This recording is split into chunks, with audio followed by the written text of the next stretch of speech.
Hello guys, good morning. Ayan, nandito po tayo ngayon sa barangay ng Pambuhan. Dito po yan sa bayan ng Mercedes, Camarines Norte. At ito pong sapa na ito, dati napakaganda po nitong tingnan. So ngayon makikita nyo, medyo wala ng tubig, windang-windang na ang mga batuhan. So ito po yung napakagandang lugar dati. Ito pong bundok na yun tinatawag na Mount Sugat. Ayan, dito po tayo sa tabi ng dagat. Yan, dagat po ng Mercedes yan.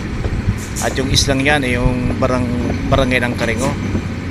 Katabi po yung iba pang isla na Kinapagian.